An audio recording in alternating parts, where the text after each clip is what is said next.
Avec l'aide d'Allah Tabaraka wa Ta'ala, on va parler de l'obligation du Hajj et du danger du fait de retarder le Hajj.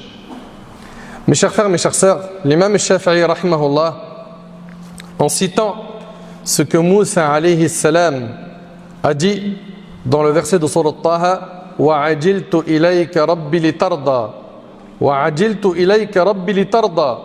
Et je me suis hâté vers toi, Seigneur, afin que tu sois satisfait. Il a dit que le fait de se hâter dans l'adoration est une cause qui te permet de gagner la satisfaction d'Allah. Et si Allah il est satisfait de toi, tu as tout gagné. Et l'imam Ibn al-Qayyim rahimahullah, il dit qu'il a entendu Cheikh al-Islam Ibn Taymiyyah rahimahullah dire la satisfaction d'Allah est dans le fait de se hâter d'accomplir ses ordres. Parmi les choses qu'il faut hâter pour notre Seigneur Azza wa Jalla afin d'obtenir sa satisfaction, il y a la prière, la faire rapidement, dès le début de son temps. Également, le fait de rattraper les jours de jeûne non jeûnés. Je parle ici de Qada Ramadan, quelqu'un qui avait des jours à jeûner, à rattraper du mois de Ramadan, qui les rattrape rapidement. Parmi les choses également qu'il faut faire rapidement dans notre vie, où il faut vraiment s'empresser, se hâter de faire cette adoration, c'est le Hajj. Le Hajj, le pèlerinage. Notre bien-aimé Muhammad alayhi salatu wassalam, dans un hadith rapporté par l'imam Ahmad, d'après Ibn Abbas radiyallahu anhuma, il a dit, regardez ce qu'a dit le prophète, il a dit, hâtez-vous de faire le pèlerinage. Ici on parle de pèlerinage obligatoire. Hâtez-vous de faire le pèlerinage, car personne ne sait ce qui pourrait l'en empêcher plus tard. Notre bien-aimé Muhammad alayhi salatu wassalam, il dit, hâtez-vous de faire le pèlerinage, car personne ne sait ce qui pourrait l'en empêcher plus tard. Plus tard, tu peux te retrouver à être bloqué à cause d'une maladie qui t'empêche de bouger. Ça se trouve que plus tard, tu n'auras plus d'argent, alors que tu avais les moyens maintenant. Et malheureusement, pourquoi beaucoup de gens aujourd'hui retardent le Hajj? On entend plein de choses. On entend il coûte trop cher maintenant. Et effectivement, oui, effectivement, il coûte trop cher. Mais moi, je ne vais pas rentrer dans le débat de pourquoi il coûte trop cher et mener une enquête. Ce n'est pas mon travail de savoir pourquoi le prix il est devenu si élevé. Je me souviens que par la grâce d'Allah, le premier Hajj que j'ai fait dans les débuts des années 2000, il coûtait environ, c'était en 2003, il coûtait environ 2000 et quelques euros. Et là aujourd'hui, le chiffre a grimpé. C'est vrai, on fait le constat, on est hyper triste. Mais si toi, tu as l'argent qui te permet de faire le Hajj, tu es concerné par cette obligation. Même s'il a augmenté. Et certains pensent que le mieux, c'est de retarder le Hajj jusqu'à ce que le prix baisse. Premièrement, qui t'a dit que le prix va baisser? Deuxièmement, qui t'a dit que tu vas vivre jusqu'au Hajj prochain? Tu as les moyens maintenant, tu dois te hâter. Et d'ailleurs, chez la majorité des savants des 4 écoles, al-wujub, l'obligation du Hajj, elle est à al-fawr. C'est-à-dire quoi? C'est-à-dire que tu dois immédiatement partir l'année où tu as les moyens d'avoir de quoi payer ton Hajj. Vous entendez? L'année où tu as les moyens de faire le Hajj, tu dois payer tout de suite. C'est pas j'ai l'argent et j'ai le droit de le faire plus tard. Non, chez la majorité des savants, c'est dans l'immédiat. Dès que tu as l'argent, tu fais le nécessaire. Pourquoi? Pour partir au Hajj. Certains te disent, moi j'aimerais bien faire le Hajj, mais tu as vu, je suis dans plein de business, etc. L'argent pour toi et le business, il est plus important qu'un pilier de l'islam.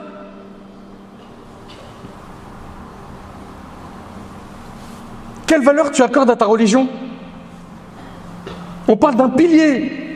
Allah tabaraka wa ta'ala il dit وَلِلَّهِ عَلَى النَّاسِ حِجُّ الْبَيْتِ مَنِ اسْتَطَاعَ إِلَيْهِ سَبِيلًا وَمَنْ كَفَرَ فَإِنَّ اللَّهَ غَنِيٌّ عَنِ الْعَالَمِينَ. C'est un devoir envers Allah pour les gens qui en ont les moyens que de venir à la maison sacrée en pèlerinage. Voilà ce que nous dit Allah dans Surat Ali Imran, dans le verset 97. C'est un devoir, c'est une obligation. Et il y a un ijma' des savants dessus, il y a le consensus des savants. Et on y voit ici une preuve du Coran qui montre l'obligation du Hajj. Et vous connaissez probablement le hadith d'Ibn Omar qui est rapporté par l'imam al-Bukhari et Muslim. Le hadith des 5 piliers de l'islam. Où on y voit également le fait de faire le pèlerinage pour celui qui en a les moyens. C'est un devoir envers Allah pour les gens qui en ont les moyens que de venir à la maison sacrée en pèlerinage. Quant à celui qui renie cette obligation, qu'il sache qu'Allah se passe de l'univers. Ce verset est une preuve claire de l'obligation du Hajj. Il s'agit d'un pilier de l'islam. Et dans ce que rapporte l'imam Muslim, selon Abu Huraira, radiallahu ta'ala anhu, le prophète sallam fit un sermon et il a dit aux gens, Allah vous a prescrit le Hajj, faites-le. Un homme lui demanda, est-ce que chaque année, au messager d'Allah, est-ce que c'est obligatoire chaque année? Le prophète alayhi salatu wassalam se tut jusqu'à ce que l'homme répéta 3 fois la même question. Le prophète alayhi salatu wassalam lui dit alors, si je disais oui, cela deviendrait pour vous une obligation et vous en seriez incapable. Donc on voit ici que le Hajj il est obligatoire une fois dans la vie. Et le hadith il est rapporté par l'imam Muslim. Et sachez que toute personne qui renie l'obligation du Hajj est considérée comme mécréante. Kafira billah. N'importe qui dit le Hajj c'est pas obligatoire, parmi les musulmans il n'est pas considéré musulman. Cette phrase le fait sortir de l'islam. Pourquoi? Parce qu'il a nié quelque chose qui est nécessairement connu de tout le monde, c'est ce qu'on appelle al-ma'loum min ad-din bid-darura. Tout le monde est censé savoir que le Hajj est une obligation religieuse. Ibn Abbas radiyallahu anhuma, en commentant le passage où Allah tabaraka wa ta'ala il dit, quant à celui qui renie cette obligation, qu'il sache qu'Allah se passe de l'univers, il a dit, celui qui renie l'obligation de pèlerinage aura mécru et Allah se suffit à lui-même. Et l'imam al-Qurtubi rahimahullah, il dit que ce verset-là montre que celui qui meurt et qu'il ne fait pas le Hajj alors qu'il en a la capacité, la menace le concernera. Et écoutez bien, et ne pensez pas que cette personne qui avait les moyens et qui n'a pas fait le Hajj, on pourra compenser cette erreur en demandant à un de ses héritiers ou un de ses proches de faire le Hajj à sa place. C'est-à-dire que monsieur, par exemple, Abdullah, il avait les moyens de faire le Hajj, il avait la santé, il avait tout, et il ne l'a pas fait, par négligence, et il meurt. Et ses héritiers, ses enfants ou ses proches, ils disent, bon, on va faire le Hajj pour lui. Si quelqu'un fait cela, ça ne sera pas valable. Mes chers frères, mes chères sœurs, le Hajj, c'est un pilier de l'islam. Je ne sais pas si on réalise. Et quand je vois aujourd'hui, malheureusement, beaucoup de gens remettre cette obligation à plus tard, comment, subhanallah, tu peux remettre cette obligation à plus tard alors que tu as les moyens? Comment? Tu as l'argent qu'il faut, tu as la santé, tu peux poser des jours de congé ou tu es un patron, tu arrives à gérer ton planning. Comment ça se fait que tu remets cela plus tard? Et puis, quand tu regardes, subhanallah, ce que certains vont te dire, ils vont te dire, moi je veux le faire, je sais que c'est obligatoire, mais Inch'Allah, dans 2-3 ans, je compte y aller avec telle personne de ma famille. Qui te dit que tu seras en vie jusqu'à atteindre ces 2-3 ans? Qui? Toute personne qui a les moyens et qui n'a pas encore fait le Hajj, qu'il se rappelle que son islam est manquant. Il lui manque un pilier. Allahu Akbar. Wallah, je ne sais pas si vous réalisez. Et puis si tu meurs, tu es prêt à rencontrer Allah avec un pilier manquant? Et qu'est-ce que tu vas lui dire? Quelle sera ton excuse? Le business? Tu voulais faire trop d'argent? Ah, tu avais peur de casser la tirelire. Et après, il reste plus grand-chose. Mais est-ce que tu as plus important que ta pratique religieuse, que ton dîn, que tes piliers de l'islam?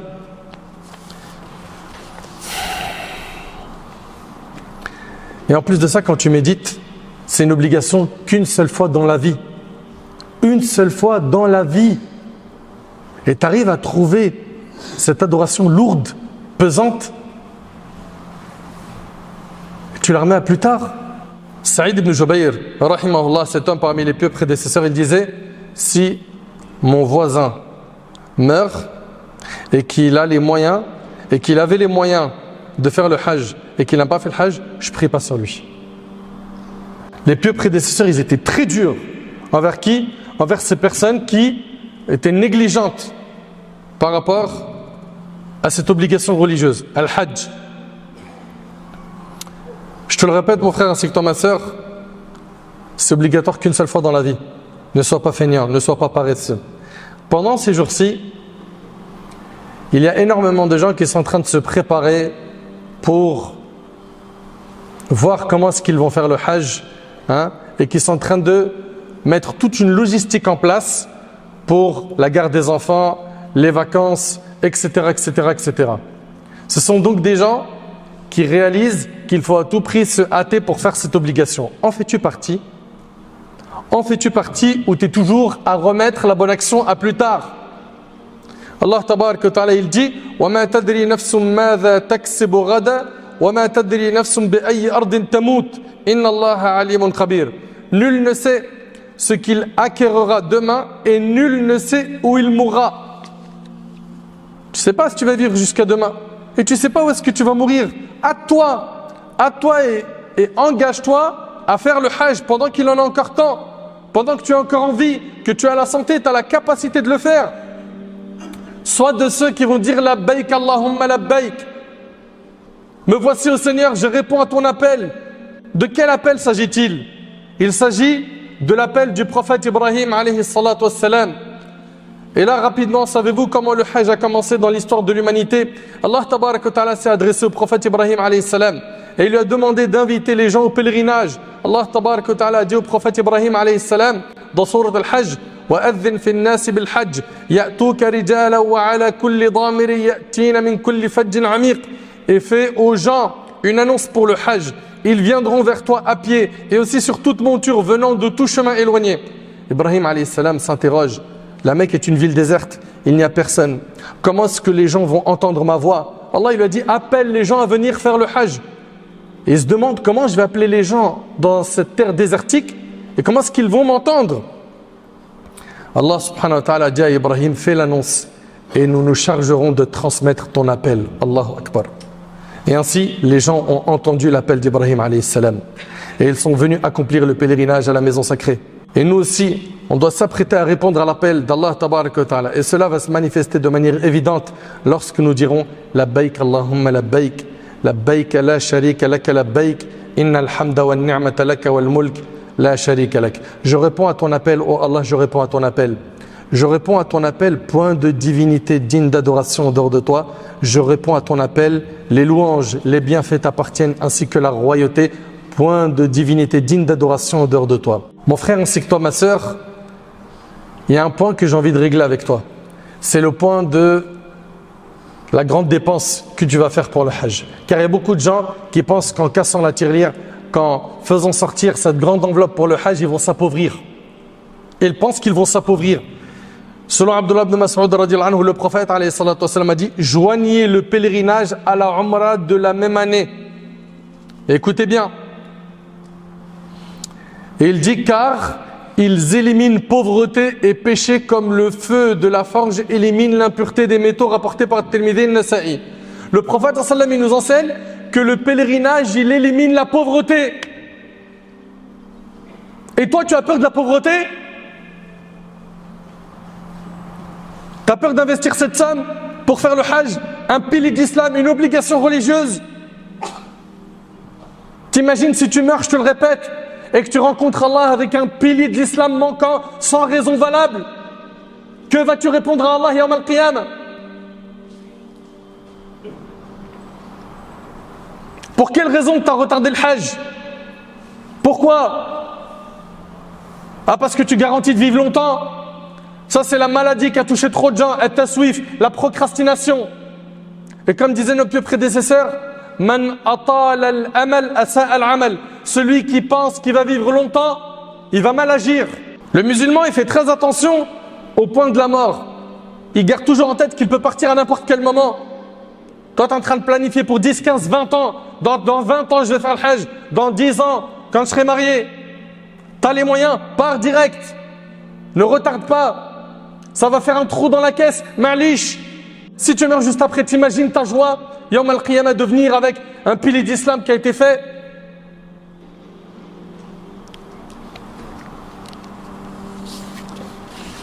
Il y a énormément de bienfaits dans le fait de faire le pèlerinage et je vais vous citer beaucoup de textes de notre bien-aimé Muhammad alayhi salatu wassalam. Amr ibn al-As radiyallahu anhu a dit je vais en trouver le prophète alayhi salatu wassalam et lui dit tends la main que je te fasse acte d'allégeance. Il tendit sa main mais je retins la mienne. Il dit qu'as-tu donc ô Amr? Je dis j'ai mes conditions. Il dit et quelles sont-elles? je dis mon absolution. Je veux prêter allégeance, mais par contre la condition, c'est que mes péchés soient pardonnés. Il dit, ne sais-tu pas que l'islam efface tout ce qui le précède, l'émigration efface tout ce qui la précède et que le pèlerinage efface tout ce qui le précède, rapporté par Muslim. Et Abu Hurayra radiyallahu ta'ala anhu, il rapporte que le prophète sallallahu alayhi wa sallam a dit, quiconque accomplit le pèlerinage en évitant tout acte charnel, toute grossièreté et toute dispute, ressort de celui-ci pur, écoutez bien, vierge de tout péché comme le jour où sa mère l'a mis au monde, rapporté par Bukhari Muslim. T'aimerais pas ça toi franchement? Tu finis ton hajj, tu reviens comme le jour où ta mère t'a mis au monde. Allahu Akbar. Et selon Abu Hurayra radiyallahu anhu, on demanda au prophète sallallahu alayhi wa sallam quelle est l'œuvre la plus méritoire. Il dit la foi en Allah et en son messager. On lui a dit et quoi d'autre? Il a dit le combat au service d'Allah. On dit et quoi d'autre? Il a dit un pèlerinage pur de tout péché, rapporté par l'imam al-Bukhari et Muslim. Et selon Abu Hurayra radiyallahu anhu, le prophète alayhi salatu wa sallam a dit le petit pèlerinage, c'est-à-dire la Umrah, efface les péchés jusqu'à la Umrah suivante. Le pèlerinage pur de tout péché n'a d'autre récompense que le paradis, rapporté par Bukhari et Muslim. Et le prophète alayhi salatu wa sallam a dit une prière dans ma mosquée-ci, c'est la mosquée de Médine, est meilleure que 1000 prières ailleurs, sauf dans la mosquée Al-Haram, la mosquée de la Kaaba. Et une prière dans la mosquée Al-Haram vaut 100 prières dans ma mosquée-ci, et c'est rapporté par le Bukhari. C'est-à-dire qu'une prière obligatoire faite dans la mosquée de Médine et une prière surrogatoire également faite dans la mosquée de Médine, ça vaut 1000. Ça vaut 1000 prières. Et pareil pour les prières obligatoires et surrogatoires qu'on va faire dans la mosquée de la Kaaba. Elles valent 100 000. Chaque prière vaut 100 000. C'est-à-dire que tu vas faire Subh, Dhuhr, Asr, Maghrib, Isha, ça fait 500 000. Allahu Akbar. Mais on est nombreux à se plaindre de nos péchés. Le Hajj, c'est une porte en diamant. Et c'est un pilier d'islam. Et surtout qu'il y en a encore beaucoup parmi vous qui ne l'ont pas fait.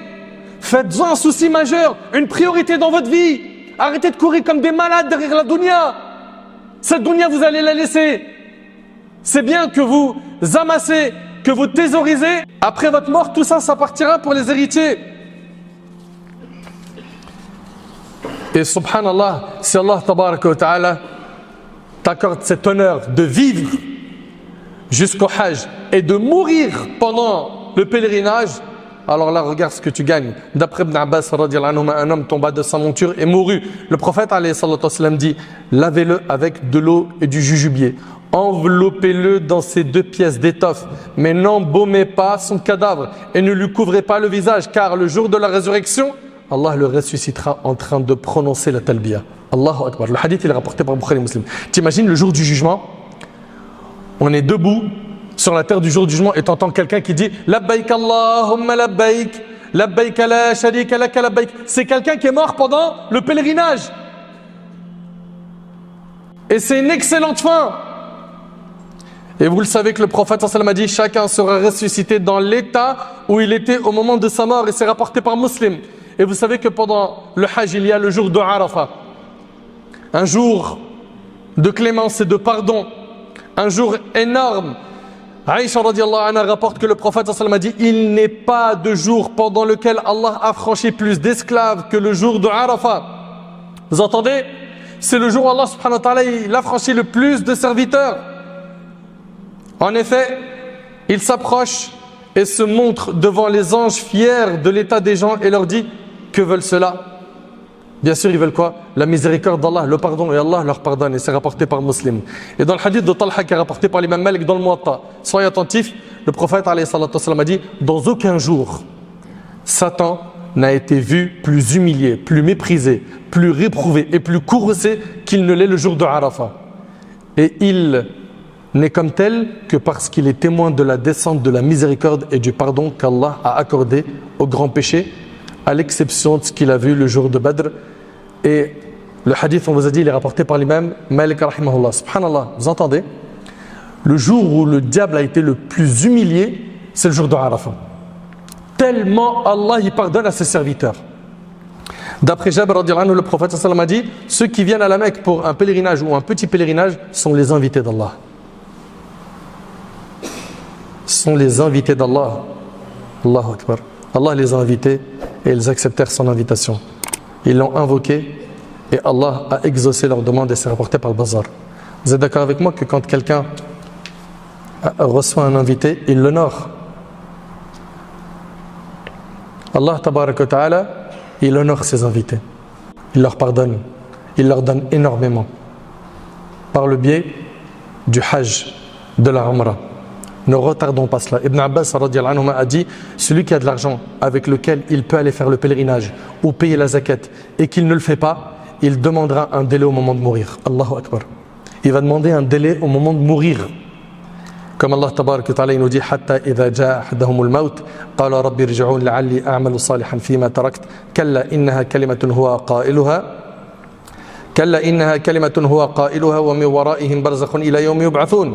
Puis lorsque la mort vient à l'un d'eux, il dit, mon Seigneur, fais-moi revenir sur terre. Pourquoi? Afin que je fasse du bien dans ce que je délaissais. Non. La réponse c'est non. C'est simplement une parole qu'il dit. Derrière eux, cependant, il y a une barrière jusqu'au jour où ils seront ressuscités. Donc j'aimerais que vous reteniez une chose, c'est qu'Ibn Abbas ici, il dit que celui qui a de l'argent avec lequel il peut faire le pèlerinage ou payer la zakat et qu'il ne le fait pas, il demandera un délai avant de mourir. Si seulement je pouvais avoir un délai, pourquoi? Pour œuvrer et faire des bonnes actions. N'oublie pas qu'il y a un paradis en jeu et qu'il ne faut pas se laisser séduire par ce bas monde car il est éphémère comparé au paradis qui lui est éternel. Mais là, certains préfèrent cette vie éphémère au lieu de préférer la vie éternelle. Allah Ta'ala nous dit Bal tu'thiruna al-hayata ad-dunya wal akhiratu khayrun wa abqa. Mais vous préférez plutôt la vie présente alors que l'au-delà est meilleur et plus durable. Selon Abu Hurayra radiyallahu anhu, le prophète sallallahu alayhi wa sallam a dit attention, la marchandise d'Allah est très chère. La marchandise d'Allah, c'est le paradis rapporté par Tirmidhi. Si jusqu'à maintenant tu n'as pas encore fait le Hajj, place l'intention. Place l'intention de faire le Hajj cette année. Et fais toutes les causes. Et si en ayant fait les causes, tu n'y arrives pas, khair inshallah. L'année prochaine, tu remets l'intention et tu fais les causes. Et tu lâches pas l'affaire. Et j'aimerais que tu retiennes cette phrase, que rien ne te freine face à cette obligation. Certains vont dire, ça va être difficile logistiquement parlant pour ce qui est des enfants. Ittaqillah, mastata', crains Allah comme tu peux, fais le nécessaire, invoque Allah et tu verras qu'Allah tabaraka wa ta'ala, il va te faciliter. D'autres, c'est pour les congés. Ils ont ces difficultés de poser des congés. Demande à Allah tabaraka wa ta'ala, fais les causes, fais le nécessaire pour essayer de les obtenir. Si Allah tabaraka wa ta'ala te facilite, fonce. Si tu n'y arrives pas, eh ben, dès que l'occasion se présente, va faire le Hajj. D'autres ils disent, mon frère Nader, aujourd'hui le Hajj il est devenu compliqué. C'est sur internet, avec des applications, etc. Alors, si je vous dis ça, c'est pour vous dire que je n'ai même pas eu le temps de regarder la plateforme en elle-même. Okay, parce qu'il y a beaucoup de gens qui disent elle est compliquée, rapidement les packages sont épuisés, etc., etc. Faites le nécessaire pour aller au Hajj.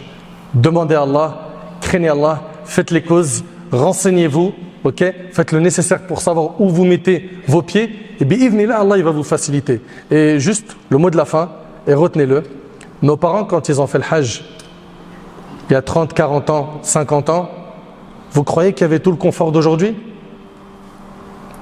C'était pas du tout comme ça. Moi j'ai connu Arafat, il n'y avait pas de tente climatisée. Il n'y avait pas de congélateur où il y avait des boissons, de l'eau, etc. Aujourd'hui, il y a vraiment un grand confort qui s'est installé dans les endroits où on fait les rites du pèlerinage. Pareil, je me souviens en 2003, quand on a fait le Hajj, il n'y avait qu'un seul étage pour lapider les stèles. Aujourd'hui, il y en a plusieurs. Il n'y avait pas de sens de circulation. Par la grâce d'Allah Azza wa Jalla, aujourd'hui, il y en a. Okay? Donc ça s'est amélioré. Mais chaque période, chaque époque a ses problèmes et ses difficultés, ses épreuves. Surmontez-les. Demande à Allah de vous faciliter. Il vous facilitera comme il a facilité à nos parents, nos grands-parents qui, certains d'entre eux, ils ont fait le Hajj en bus. En bus. Ils sont partis de la France en bus. Et c'était hyper dur. Et ça ne les a pas freinés. Il y en a, ils ont voyagé des mois pour aller faire le Hajj. Ils ont sacrifié. Vous aussi connaissez ce sens du sacrifice. Arrêtez de penser que tout doit être posé comme dans une formule que tu prends à Bali ou aux Maldives. Et prépare-toi aux imprévus. Et forme-toi et étudiez ce chapitre avant d'y aller. Et si vous pouvez avoir avec vous un guide, quelqu'un qui vous oriente au niveau du fiqh, au niveau des questions religieuses, tant mieux. Si vous n'y arrivez pas, formez-vous avant. Formez-vous avant. Et essayez d'être en relation avec des gens de science pour au moins leur poser des questions par téléphone dans le cas où vous vous en sortez pas, mais que rien ne vous freine par rapport à cette obligation.